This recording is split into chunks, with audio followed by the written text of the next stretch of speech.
નમસ્કાર દર્શક મિત્રો, હું યોગેશ પટેલ લાઈવ વર્લ્ડ ન્યૂઝમાં આપનું સ્વાગત કરું છું। નિહાળીએ આજના સમાચાર। આમ આદમી પાર્ટીના ડેડિયાપાડાના ધારાસભ્ય ચૈતર વસાવાએ ચાલુ કાર્યક્રમમાં કલેક્ટર સહિત તમામ અધિકારીઓને આડે હાથ લીધા હતા। આમ આદમી પાર્ટીના ધારાસભ્ય ચૈતર વસાવાએ ચાલુ કાર્યક્રમમાં કલેક્ટર સહિત તમામ અધિકારીઓનો ઉધડો લીધો હતો। સાગબારા ખાતે એકલવ્ય મોડેલ રેસિડેન્શિયલ સ્કૂલના લોકાર્પણમાં આમ આદમી પાર્ટીના ધારાસભ્ય ચૈતર વસાવાને આમંત્રણ ન આપતા ધારાસભ્ય ચૈતર વસાવાએ ચાલુ કાર્યક્રમમાં કલેક્ટર સહિત તમામ અધિકારીઓને ખખડાવ્યા હતા। કલેક્ટરને અમારાથી શું તકલીફ છે, શા માટે અમને આમંત્રણ આપવામાં નથી આવતું, આ વિસ્તારનો ધારાસભ્ય છું, તેમ છતાં પણ મને કોઈ ફોન કરીને પત્રિકા આપીને જાણ કરી નથી। મને આમંત્રણ ન આપ્યું એ મારું નહીં, પરંતુ મારી જનતાનું અપમાન છે। ફોન કરીને કે પત્રિકા આપીને જાણ કરી નથી, આ બાબતે ખુલાસો કરવામાં આવે તેમ કલેક્ટરને કહ્યું હતું। કમલમના પૈસાથી આ બિલ્ડિંગ નથી બની। અમે ધારાસભ્ય તરીકે ચૂંટાયા છીએ, પરંતુ અમારો અવાજ દબાવવાની કોશિશ કરવામાં આવે છે। અમારા સ્વાભિમાન પર કોઈ પણ વાત આવશે તો અમે સહન નહીં કરી લઈએ। સંકુલમાં આદિવાસી સમાજના દીકરા દીકરીઓ ખૂબ ભણે અને પોતાની કારકિર્દી બનાવે તેવી પણ શુભકામનાઓ ચૈતર વસાવાએ પાઠવી હતી। એકલવ્ય રેસિડેન્શિયલી મોડેલ સ્કૂલ જ્યારે સાગબારામાં છેલ્લા 2013થી કાર્યરત હતી અને એનું બિલ્ડિંગ અને સંકુલ બાકી હતું, જે આજે આદિજાતિ વિકાસ વિભાગ, ભારત સરકાર અને ગુજરાત સરકારના સહયોગથી આજે તૈયાર થયું છે, ત્યારે એના લોકાર્પણમાં આદિજાતિ મંત્રી નરેશભાઈ પટેલજી, સાંસદ મનસુખભાઈ વસાવા અને તમામ પદાધિકારીઓ, કલેક્ટર અને પ્રાયોજનાની ઉપસ્થિતિમાં આજે લોકાર્પણ કર્યું છે, જેને અમે સહર્ષતાથી આવકારીએ છીએ, વધાવીએ છીએ। અને આ સંકુલમાં આદિવાસી સમાજના દીકરા દીકરીઓ ખૂબ સારું ભણે, આગળ વધે અને પોતાની કારકિર્દી ઉજળી બનાવે એવી અમે સૌને શુભકામનાઓ પણ આપી છે। સાથે અહીંના સ્ટાફ, એમના આચાર્યશ્રીને પણ અમે કીધું છે। સ્થાનિક અમે ધારાસભ્ય છે અને ધારાસભ્ય તરીકે જ્યારે પણ અમારી જરૂર હશે, નાની મોટી વાતો અમે જે પણ કંઈ હશે અમારી ગ્રાન્ટમાંથી સરકારશ્રીને ધ્યાન પર દોરી અને વહેલી તકે પૂર્ણ થાય એ બાબતે ચર્ચા થઈ છે। એક નાનું ડિસ્પ્યુટ અમારું એવું થયું કે ગુજરાત સરકારનો આ કાર્યક્રમ છે લોકાર્પણનો, મારા મત વિસ્તારમાં છે, હું અહીંયા જ છું, સાગબારા જ છું, છતાં આ કાર્યક્રમમાં જિલ્લાના વહીવટી તંત્ર દ્વારા એક ફોન સુદ્ધા મને કરવામાં નથી આવ્યો કે મને આમંત્રણ પત્રિકા પણ આપવામાં નથી આવી। ત્યારે એક લોકોના ચૂંટાયેલા પ્રતિનિધિ તરીકે મારા મત વિસ્તારમાં સરકારનો આટલો મોટો કાર્યક્રમ થતો હોય અને મારી અવગણના કરવામાં આવે, એ મારી અવગણના નથી, પણ એ મને જે લોકોએ ચૂંટીને ધારાસભ્ય બનાવ્યો છે એ લોકોની અવગણના છે। અને અમે અહીંયા આવીને બાળકોને પ્રોત્સાહન પૂરું પાડીએ એમાં તો કોઈને શું કામ વાંધો હોવો જોઈએ, મને બોલાવવા જ જોઈએ। છતાં અવારનવાર જિલ્લા વહીવટી તંત્રના અધિકારીઓ અમને આ પ્રકારની અવગણના કરીને અમને ઉશ્કેરવાના કામ કરે છે, અમને એકબીજા પ્રત્યે લડાવવાના, દેશભાવ ઊભા કરવાના। અહીંયા શિક્ષણનું બાળકોને પ્રોત્સાહન આપવાની જગ્યાએ પણ આ વસ્તુ લઈને બેસે છે। તકતીમાં મારું નામ નથી, કાર્ડમાં મારું નામ નથી, એનાથી મને કંઈ ફેર નથી પડતો। અમે તો લોકોના મનમાં વસેલા છે, લોકોના દિલમાં વસેલા છે, અમને તકતી ભક્તિથી જરૂર નથી, પણ જે અમારા લોકો વચ્ચે અવગણના થાય અને અમારા લોકો અમને કહે કે સાહેબ અમારે ત્યાં કાર્યક્રમ છે, તમે આવજો, ત્યારે અમને અમારા સ્વાભિમાન પર અસર પડે છે, સ્વમાન પર અસર પડે છે। એટલે અમને જે બંધારણમાં મળેલા અધિકારો લોકોએ અમને ધારાસભ્ય તરીકે મોકલ્યા છે એ પ્રોટોકોલ પ્રમાણે જળવાવું જોઈએ એ અમે સૂચન કર્યું છે અને માન્ય મંત્રીશ્રીએ અધિકારીઓને ધ્યાન દોર્યું છે। અને આ તમામ ભૂલ નર્મદાના કલેક્ટર અને પ્રાયોજનાની છે અને આવનારા દિવસોમાં અમે એની ખુલાસો માગીશું। અને આ જ પ્રકારની ભૂલો વારે ઘડે કરતા રહેશે તો અમે કોઈ અમારા સ્વાભિમાન પર આવશે ત્યારે અમે સહન કરવા નથી। એમના પ્રોટોકોલ વિભાગમાં પણ હું ગુજરાત સરકારમાં લખું છું, આના ખુલાસા ત્યાંથી પણ હું માગીશ। આજે ખૂબ સારો કાર્યક્રમ થયો, શાળાના બાળકોએ પોતાની કૃતિઓ રજૂ કરી, શાળાના વાતાવરણ પણ ખૂબ સારું છે, બાળકો ખૂબ સારી રીતે ભણે, આગળ વધે અને ખૂબ પોતાની કારકિર્દીમાં સારી પોસ્ટ પર આગળ જાય એવી અમે સૌને શુભકામના આપીએ છીએ। ધન્યવાદ। ભરૂચમાં AIMIM પાર્ટીના નવા કાર્યાલયનું ઉદ્ઘાટન કરવામાં આવ્યું હતું। ભરૂચ શહેરમાં ઓલ ઇન્ડિયા મજલિસે ઇત્તેહાદુલ મુસ્લિમ પાર્ટીના કાર્યાલયનું ભવ્ય ઉદ્ઘાટન કરવામાં આવ્યું હતું। આ કાર્યાલયનું ઉદ્ઘાટન ગુજરાત પ્રદેશના ઉપાધ્યક્ષ તથા ભરૂચ જિલ્લાના પ્રભારી શાહિદ મંસૂરીના હસ્તે કરવામાં આવ્યું હતું।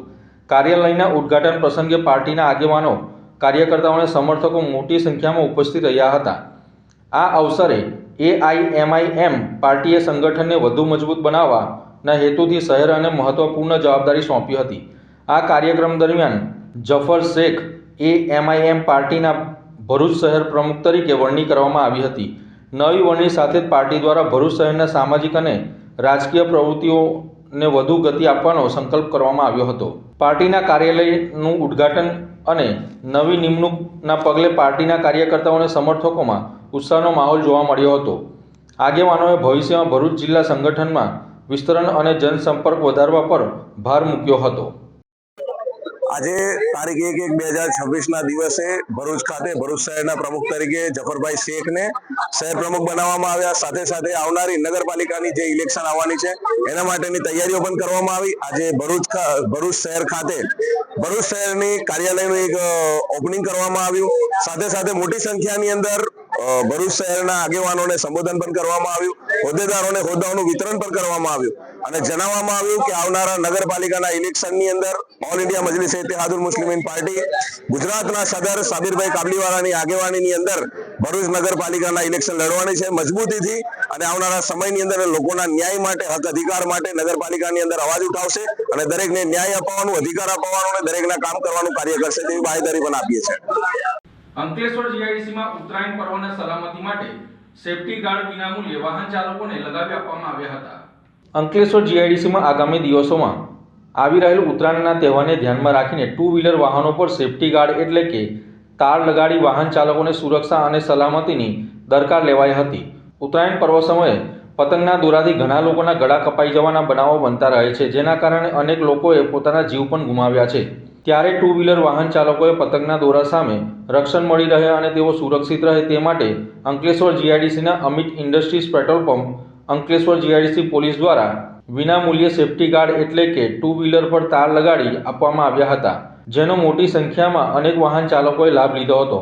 આ સાથે જ ઉત્તરાયણના દિવસોમાં પતંગની દોરી લાગે નહીં તે માટે સાવચેતી અને સલામતી રાખવા પોલીસે તેમજ સામાજિક કાર્યકર્તાઓ દ્વારા અપીલ કરવામાં આવી હતી. આ પ્રસંગે અંકલેશ્વર GIDC PI RH વાળા પેટ્રોલ પંપના સંચાલક અનુરાગ પાંડે તથા સુમિત પાંડે ઉપસ્થિત રહ્યા હતા. GIDC Amit industry petrol pump પર જેમ બધા આપ જાણો છો કે મકર સંક્રાંતિનો તહેવાર આવી રહ્યો છે અને મકર સંક્રાંતિના તહેવારમાં પતંગના દોરાના કારણે દોરાના ઈચ્છાના કારણે લોકોને મોત પણ નીપજે છે અને ગંભીર ઈચ્છાઓથી પણ એ લોકો જૂજી રહ્યા હોય છે. જેના અનુસંધાનમાં આજે GIDC પોલીસ સ્ટેશનના ઇન્સ્પેક્ટર શ્રી RH વાળા સાહેબ, મારા ભાઈ સુમિત પાંડે, મિત્ર હર્ષ ઓસા અને બધા મિત્ર મંડળ સાથે મળીને અમારા પેટ્રોલ પંપ પર 1100થી વધુ સેફટી વાયરનું નિઃશુલ્ક લગાવીને આપી રહ્યા છે. અને હું અંકલેશ્વર GIDC અને બીજા ભરૂચ જિલ્લાના તમામ NGOને પણ નમ્ર નિવેદન કરું છું કે આવા સેફટી વાયરનો પણ NGO થકી નિઃશુલ્ક લગાવી આપો તાકી આપણા અંકલેશ્વર GIDC કાં ભરૂચ જિલ્લામાં ઓછામાં ઓછું આવું બનાવ બને તેવી મારી નમ્ર અપીલ છે. ભરૂચ SOG પોલીસે અંકલેશ્વરની યુનિયન બેંકના સિક્યુરિટી ગનમેન ગાર્ડની બંદૂક સાથે ધરપકડ કરવામાં આવી છે. અંકલેશ્વર શહેરના પિરામણ નાકાર વિસ્તારમાં આવેલ યુનિયન બેંક ખાતે ફરજ બજાવતા એક હથિયારધારી સિક્યુરિટી ગાર્ડને ભરૂચ SOG પોલીસે બિનઅધિકૃત રીતે હથિયાર રાખવાના ગુનામાં ઝડપી લીધો છે. પોલીસને મળેલી બાતમીના આધારે SOG સ્ટાફ દ્વારા તપાસ કરવામાં આવી હતી. તપાસ દરમિયાન યુનિયન બેંકમાં ફરજ બજાવતા શશીનાથ આદિત્ય નારાયણ તિવારી રહેવાસી કોસંબા નાઓ પાસેથી 12 બોરની સિંગલ બેરલ બ્રીચ લોડર બંદૂક તથા 10 જીવતા કારતૂસ મળી આવ્યા હતા. આરોપી પાસે નાગાલેન્ડ રાજ્યના દિમાપુર જિલ્લા મેજિસ્ટ્રેટ દ્વારા જારી કરાયેલ હથિયાર પરવાના હોવાનું જાણવા મળ્યું હતું, પરંતુ તે પરવાનાના આધારે ભરૂચ જિલ્લામાં હથિયાર રાખવા અંગે સ્થાનિક મેજિસ્ટ્રેટ કે પોલીસ મથકમાં કોઈ નોંધ કરાવેલ ન હોવાનું ખુલ્યું હતું. આરોપી છેલ્લા 2 માસથી CISS સર્વિસ લિમિટેડ મારફતે હથિયારી ગાર્ડ તરીકે નોકરીમાં ફરજ બજાવતો હતો. તારીખ 3/11/2025થી અંકલેશ્વર યુનિયન બેંકમાં ફરજ બજાવતો હતો. પોલીસે આર્મ્સ એક્ટ હેઠળ ગુનો નોંધી આરોપી પાસેથી અંદાજે ₹36,000ની કિંમતનો મુદ્દામાલ જપ્ત કરી વધુ તપાસ હાથ ધરી છે. અંકલેશ્વરની સન્માન હોટલ પાસેથી ગેરકાયદેસર રીતે લઈ જવાતા પશુઓ ભરેલ 4 કન્ટેનર પાનોલી પોલીસે ઝડપી પાડી કાયદેસરની કાર્યવાહી હાથ ધરી છે. અંકલેશ્વર નજીક નેશનલ હાઈવે નંબર 48 પર આવેલ સન્માન હોટલના કમ્પાઉન્ડમાં પાનોલી પોલીસે મોટી કાર્યવાહી કરી ગેરકાયદેસર રીતે પશુઓનું વહન થતું હોવાનો પર્દાફાશ કર્યો હતો. પોલીસને મળેલી બાતમીના આધારે 4 જેટલા ટ્રક કન્ટેનર તપાસ કરતા ઘાસચારા તથા પાણીની કોઈ વ્યવસ્થા વગર ખીચોખીચ ભરીને કુલ 80 જેટલી ભેંસો અને એક પાડો મળી આવ્યા હતા. પોલીસ તપાસમાં જાણવા મળ્યું હતું કે 4 જેટલા કન્ટેનરમાં પશુઓને દોરડા વડે ફાંસો થાય અને શ્વાસ રૂંધાય એ રીતે અત્યંત ક્રૂરતાથી બાંધી રાખવામાં આવ્યા હતા. પશુઓને ગેરકાયદેસર કતલખાને લઈ જવાનો ઈરાદો હોવાનું પ્રાથમિક તપાસમાં બહાર આવ્યું હતું. પોલીસે ટ્રકના ચાલકો અને ક્લીનરોની પૂછપરછ કરતા પશુઓ વલણ ગામના વિવિધ તબેલામાંથી ભરાવ્યા હોવાનું અને ધુલિયા માલેગાંવ માર્કેટ યાર્ડ તરફ લઈ જવાના હોવાનું સામે આવ્યું હતું. તપાસ દરમિયાન કેટલાક આરોપીઓ પકડાયા છે, જ્યારે કેટલાક આરોપીઓ ફરાર હોવાનું સામે આવ્યું છે. ઝડપાયેલ આરોપીઓની અંદાજિત કિંમત રૂપિયા 20.10 લાખ અને ચારેય વાહનોની કુલ કિંમત 20.50 લાખ રૂપિયા મળી કુલ 40.60 લાખનો મુદ્દામાલ જપ્ત કરવામાં આવ્યો હતો. પશુઓને જીવદયા કેન્દ્ર અને પાંજરાપોળ ખાતે ખસેડવાની કાર્યવાહી હાથ ધરવામાં આવી હતી. આ સમગ્ર મામલે પાનોલી પોલીસ સ્ટેશનમાં પશુ ક્રૂરતા તથા ગેરકાયદેસર વહન કરવાની સહિતની કલમો હેઠળ ગુનો દાખલ કરી આગળની વધુ તપાસ હાથ ધરવામાં આવી છે. ભરૂચના રેલવે ગોદી માર્ગને આજરોજ વાહન વ્યવહાર માટે ભરૂચના ધારાસભ્ય રમેશ મિસ્ત્રીના હસ્તે ખુલ્લો મૂકવામાં આવ્યો હતો. સ્વર્ણિમ જયંતી મુખ્યમંત્રી શહેરી સડક યોજના અંતર્ગત રૂપિયા 2.36 કરોડના ખર્ચે તૈયાર કરવામાં આવેલ આરસીસી માર્ગથી હજારો વાહન ચાલકોને મોટી રાહત મળશે. આ માર્ગ પરથી દરરોજ નાના મોટા હજારો વાહનો પસાર થાય છે અને અગાઉ પણ આ માર્ગ અત્યંત જર્જરિત બન્યો હતો. ખાડા અને ખરાબ રસ્તાના કારણે વાહન ચાલકોએ સતત હાલાકી તેમજ આર્થિક નુકસાન સહન કરવું પડ્યું હતું. આ સમસ્યાને લઈને સ્થાનિક લોકોએ વાહન ચાલકો દ્વારા રજૂઆત કરવામાં આવી હતી, જેને લઈને ભરૂચના ધારાસભ્ય રમેશ મિસ્ત્રી તથા નગરપાલિકા દ્વારા પ્રયાસો હાથ ધરવામાં આવ્યા હતા. જેના અનુસંધાને સપ્ટેમ્બર મહિનામાં રેલવે ગોદી માર્ગનું નવીનીકરણ કરવાની કામગીરી શરૂ કરવામાં આવી હતી.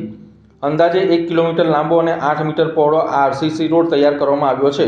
ઉપરાંત માર્ગની બંને બાજુ કુલ 52 સ્ટ્રીટ લાઇટો પણ લગાવવામાં આવી છે, જેથી રાત્રિના સમયે પણ વાહન ચાલકોને સુવિધા મળતી રહેશે. આજ રોજ માર્ગનું લોકાર્પણ ભરૂચના ધારાસભ્ય રમેશ મિસ્ત્રીના હસ્તે તેમજ નગરપાલિકાના પ્રમુખ વિભૂતાબા યાદવ, મુખ્ય અધિકારી હરીશ અગ્રવાલ, જિલ્લા પંચાયતના કારોબારી અધ્યક્ષ ધર્મેશ મિસ્ત્રી વગેરે ઉપસ્થિત રહ્યા હતા. 4 મહિનાથી બંધ રહેલો માર્ગ ફરી ખુલ્લો મુકાતા જ સ્થાનિક વાહન ચાલકો અને શહેરીજનોમાં ખુશીનો માહોલ જોવા મળ્યો હતો. નવો માર્ગ ભરૂચ શહેરના ટ્રાફિકને પણ સરળ બનાવશે તેમ જણાવ્યું હતું.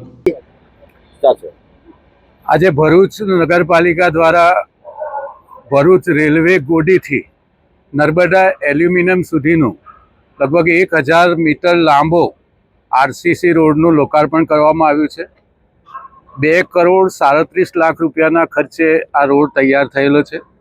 આ રોડની સાથે સાથે વીજળીકરણનું કામ પણ કરવામાં આવ્યું છે. 49 જેટલા નવા લાઇટના પોલ પણ નાખવામાં આવ્યા છે. અત્યારની જે મોડર્ન બ્યુટિફિકેશનની સ્થિતિ છે એ પ્રકારના પોલ વાપરવામાં આવ્યા છે. રાજ્ય સરકાર દ્વારા માન્ય મુખ્યમંત્રી શહેરી સ્વર્ણિમ યોજના અંતર્ગત આ કામ રાજ્યના મુખ્યમંત્રી શ્રીમાન ભૂપેન્દ્રભાઈ પટેલ દ્વારા મંજૂર કરવામાં આવ્યું છે. ઘણા લાંબા વર્ષોથી આ રોડ આ પ્રકારે ડામરની સ્થિતિમાં હતો અને ચોમાસામાં આપણને ખબર છે આ રોડની સ્થિતિ શું હતી. આ રોડ બનાવવામાં સૌથી મોટી મુશ્કેલી એ હતી કે ભરૂચ નગરપાલિકાનો વિસ્તાર પણ આ રોડમાં આવે, આરએનબીનો પણ વિસ્તાર આવે, રેલવેની હદ પણ આવે અને ગ્રામ પંચાયતની હદ પણ આવતી હતી.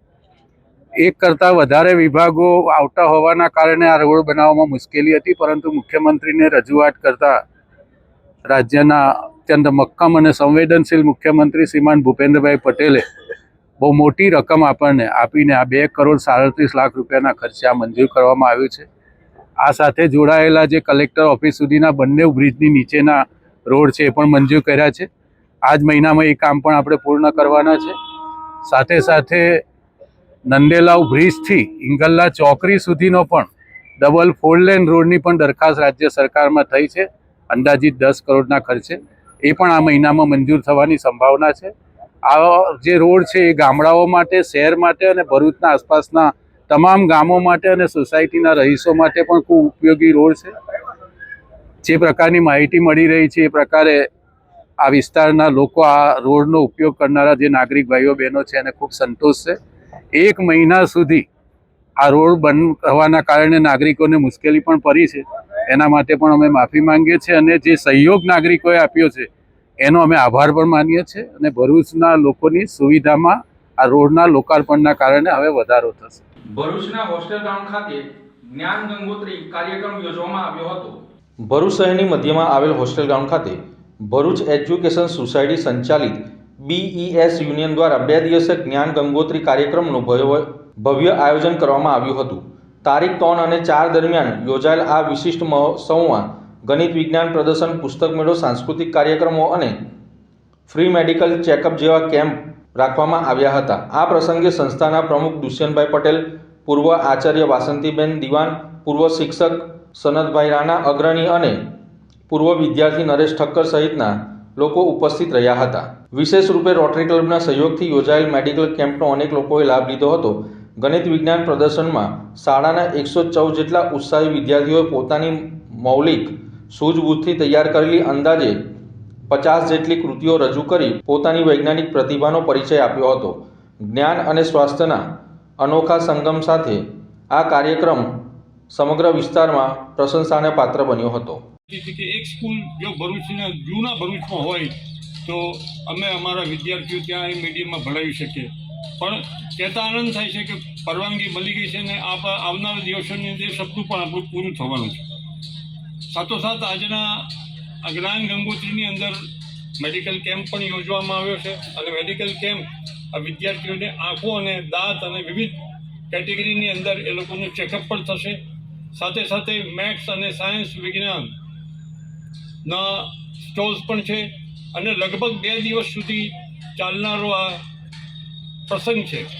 તો વધુ નથી કહેતો, પણ જૂની જે કોચિંગ સ્કૂલ હતી ત્યાં બોર્ડ પર આટલી વસ્તુ લખી હતી કે life is a game, play it, life is a battle, struggle it, અને life is a song, sing it.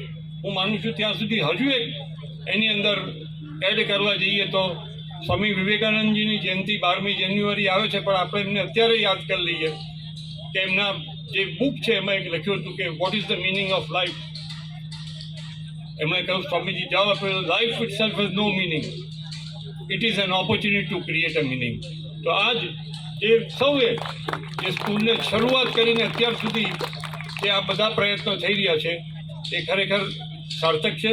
તો આ હતા આજના સમાચાર. નવી ઘટનાઓ સાથે ફરી મળીશું. ત્યાં સુધી રજા આપશો. નમસ્કાર.